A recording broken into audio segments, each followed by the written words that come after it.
नमस्कार दोस्तों, स्वागत है आपका यूट्यूब चैनल आरबीसी जीके पर। देखिए दोस्तों, आज एनसीईआरटी कक्षा 8 का जियोग्राफी है। इसका टेस्ट पेपर है। इसमें एनसीईआरटी की सामाजिक विज्ञान से कुछ महत्वपूर्ण प्रश्नों को शामिल किया है। तो आप देखिए इनमें से कितने सही कर सकते हैं। और रीट में निश्चित रूप से यहीं से पेपर बनेगा। ये एसएसटी सामाजिक है जो एनसीईआरटी की नवीनतम पुस्तकें हैं, इन्हीं में से प्रश्न आने वाले हैं। तो वीडियो काफ़ी महत्वपूर्ण होने वाला है, ध्यान से देखिएगा। देखिए आज का पहला सवाल, ऊर्जा का गैर परंपरागत स्रोत इनमें से कौन सा है। ऑप्शन में दिए गए हैं सौर ऊर्जा, पवन ऊर्जा, ज्वारीय ऊर्जा या फिर ये सभी। तो देखिए गैर परंपरागत स्रोत में सौर ऊर्जा भी है, पवन ऊर्जा भी है, ज्वारीय ऊर्जा भी, ये तीनों शामिल हैं। इसलिए सही उत्तर हो जाएगा ऑप्शन नंबर 4, उपयुक्त सभी। अगला सवाल है, निम्नलिखित में से कौन सी मृदा गेहूं की कृषि के लिए सबसे उपयुक्त है। जलोढ़ मिट्टी, काली मृदा, दोमट मिट्टी या फिर लेटेराइट मिट्टी। तो देखिए गेहूं की खेती के लिए कौन सी मिट्टी है, होती है दोमट मिट्टी। ये इंपॉर्टेंट होती है गेहूं की खेती के लिए। तो ऑप्शन नंबर 3 है हमारा, ये करेक्ट हो जाएगा।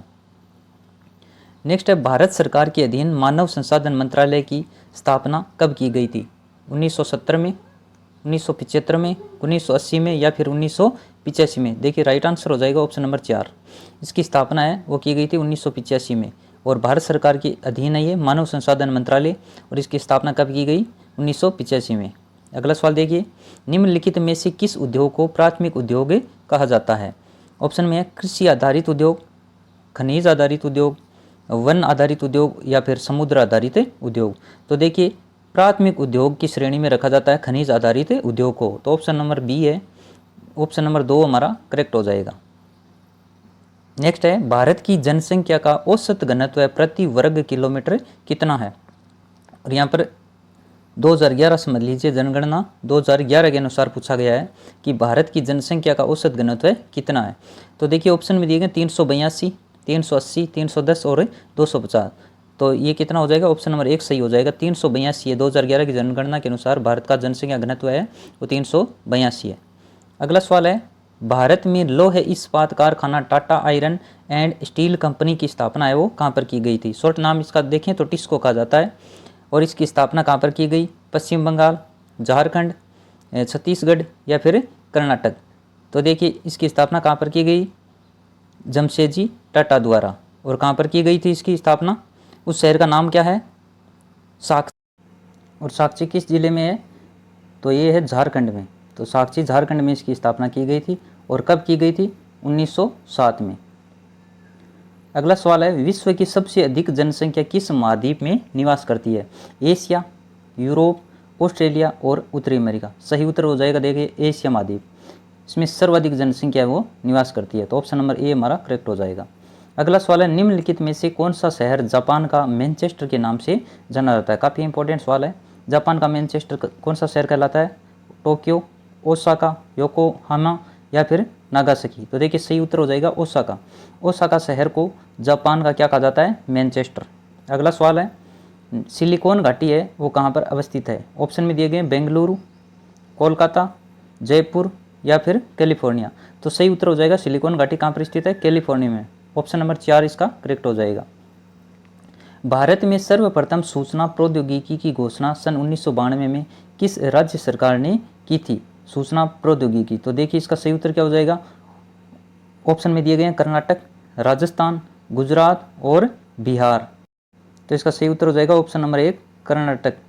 ये करेक्ट उत्तर हो जाएगा ऑप्शन नंबर 1। अगला सवाल है, भारत का मानचेस्टर किसे कहा जाता है। ऑप्शन में देखिए सूरत, चंडीगढ़, अहमदाबाद या फिर जयपुर। तो देखिए भारत का मानचेस्टर किसे कहा जाता है, अहमदाबाद को। ऑप्शन नंबर 3 हमारा सही हो जाएगा। काफ़ी इंपॉर्टेंट सवाल है, परीक्षा में पूछा जा सकता है कि भारत का मानचेस्टर किस शहर को कहा जाता है। अगला सवाल है, साक्षी झारखंड में स्वर्णरेखा और खरकई नदियों के संगम पर टिस्को की स्थापना कब की गई थी। देखिए पीछे हमने प्रश्न पढ़ा कि साक्षी टिस्को की स्थापना कहाँ पर की गई, साक्षी नामक स्थान यानी झारखंड में की गई थी। अब इसमें से और सवाल बनते हैं कि इसकी स्थापना किन नदियों के संगम पर की गई। तो स्वर्णरेखा और खरकई, एक ध्यान में रखिएगा इस बात को। और स्थापना कब की गई, सन 1907 में। तो ये काफ़ी महत्वपूर्ण सवाल है, काफ़ी इंपॉर्टेंट है, कई बार परीक्षाओं में पूछा भी जाता है और इसकी पूरी संभावना है कि एग्जाम में पूछा जाए। नेक्स्ट है, किस प्रकार की कृषि में भूमि का उपयोग भोजन व चारे की फसलें उगाने और पशुपालन के लिए भी किया जाता है। देखिए इसके साथ हो रहा है कृषि भूमि का उपयोग है वो भोजन और चारे की फसलें उगाने और साथ साथ में पशुपालन भी हो रहा है, तो ये कृषि हो जाएगी।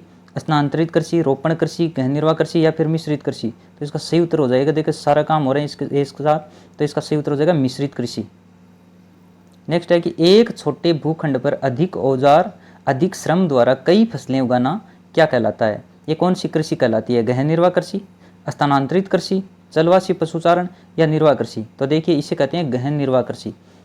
छोटे भूखंड पर अधिक औजार और अधिक श्रम यानी मेहनत द्वारा कई फसलें उगाना, इसे कहते हैं गहन निर्वाह कृषि। अगला सवाल है, विश्व में सर्वाधिक चावल का उत्पादन कहाँ होता है? ऑप्शन में दिए गए हैं चीन, जापान, भारत या फिर श्रीलंका।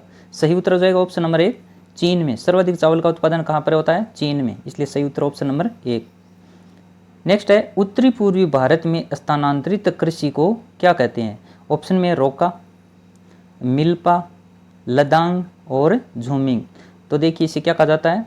उत्तरी पूर्वी भारत में स्थानांतरित कृषि को कहते हैं झूमिंग, इसलिए ऑप्शन नंबर 1 है वो, ऑप्शन नंबर 4 है वो हमारा सही उत्तर हो जाएगा। बाकी ऑप्शन की अगर बात करें तो देखिए रोका है, रोका कहाँ पर हो जाएगी? ब्राज़ील में। और मिल्पा है, मिल्पा कहाँ पर हो जाएगी? मेक्सिको में। और लदांग है वो मलेशिया में। और उत्तरी पूर्वी भारत की हो गई झूमिंग।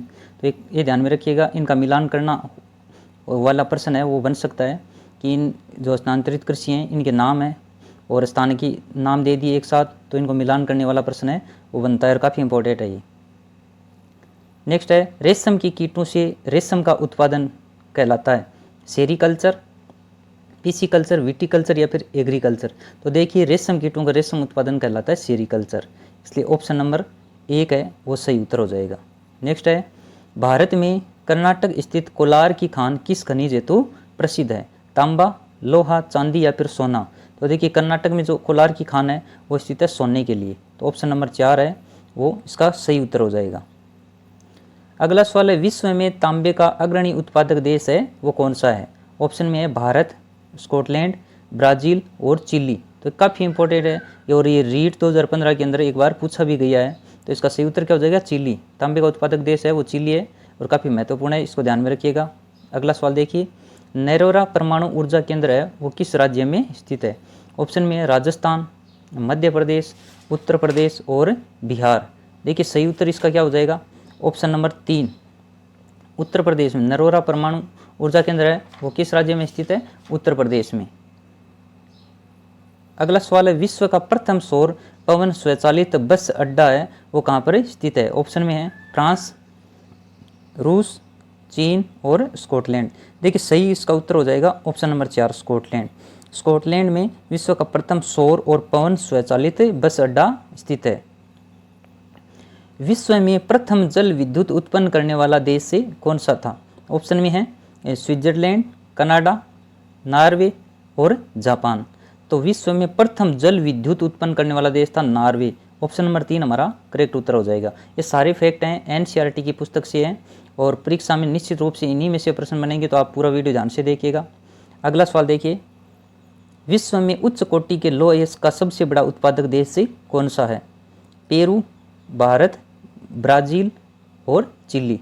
देखिए विश्व में उच्च कोटि का लौह अयस्क की बात की गई है, किस ऐसा लोहा जो उच्च कोटि का हो, अच्छा लोहा, वो कौन से देश में है? तो सही उत्तर क्या हो जाएगा? Option number 3 Brazil. विश्व में उच्च कोटि का लौह अयस्क का सबसे बड़ा उत्पादक देश है ब्राज़ील। अगला सवाल देखिए, निम्नलिखित में से अधात्विक खनिज कौन सा है? अब्रक, बॉक्साइट, मैंगनीज या फिर क्रोमाइट? देखिए ये काफ़ी इंपॉर्टेंट है, धात्विक और अधात्विक खनिज से संबंधित निश्चित रूप से प्रश्न आता है और सही उत्तर हो जाएगा अब्रक। अब्रक है वो अधात्विक खनिज की श्रेणी में आते हैं। बॉक्साइट, मैंगनीज, क्रोमाइट बाकी हैं वो धात्विक खनिज हैं, तो ये भी ध्यान में रखिएगा कि धात्विक खनिज कौन कौन से हैं। अगला सवाल है, निम्नलिखित में से कौन सी विधि तीव्र ढालों पर मृदा अपरदन को रोकने के लिए सबसे उपयुक्त है? रक्षक मेखला, मल्चिंग, वेदिका फार्म और समोच्च रेखीय जुताई। तो देखिए ये सारी हैं वो ढालों पर बनाई गई विधियां हैं मिट्टी के कटाव को रोकने के लिए, लेकिन इनमें सबसे जो उपयुक्त है वो होती है वेदिका फार्म। तो ऑप्शन नंबर 3 है वो काफ़ी इंपॉर्टेंट होने वाला है ये प्रश्न, और ऑप्शन नंबर 3 हमारा सही हो जाएगा। चारागाह भूमि का क्षेत्रफल सर्वाधिक प्रतिशत कहाँ पर है? ब्राज़ील, ऑस्ट्रिया, कनाडा और चीन। तो चारागाह वाली भूमि का सर्वाधिक प्रतिशत है ऑस्ट्रिया में, ऑप्शन नंबर 2 है इसका सही उत्तर हो जाएगा। अगला सवाल है, अनवीकरणीय संसाधन इनमें से कौन सा नहीं है? ऑप्शन में दिए गए हैं कोयला, प्राकृतिक गैस, पेट्रोल और पवन ऊर्जा। अनवीकरणीय जिसका नवीनीकरण करने में बहुत साल लग जाते हैं, काफ़ी समय गुजर जाता है, तो ऐसा संसाधन कौन सा इनमें से? कोयला है, प्राकृतिक गैस है, पेट्रोल है या फिर पवन ऊर्जा। तो देखिए पवन ऊर्जा है वह अनवीकरणीय संसाधन है। बाकी नवीकरणीय संसाधन की श्रेणी में आते हैं और इनमें से ऐसा अनवीकरणीय संसाधन पूछा है कि इनमें से कौन सा नहीं है। तो सही उत्तर क्या हो जाएगा? ऑप्शन नंबर 4 पवन ऊर्जा। तो देखिए अनवीकरणीय संसाधन में वो संसाधन होते हैं जिनका भंडार सीमित होता है और भंडार एक बार समाप्त होने के बाद उनके नवीकृत अथवा या पुनः पूरित करने में हजारों वर्ष लग जाते हैं। ऐसे संसाधन को अनवीकरणीय संसाधन की श्रेणी में रखा जाता है। और नवीकरणीय संसाधन वे होते हैं जो शीघ्रता से नवीकृत हो जाते हैं, यानी असीमित मात्रा में होते हैं, जैसे हवा है, सूर्य का प्रकाश है, ये सभी। तो आज का ये टेस्ट पेपर आपको कैसा लगा कमेंट करके ज़रूर बताइए।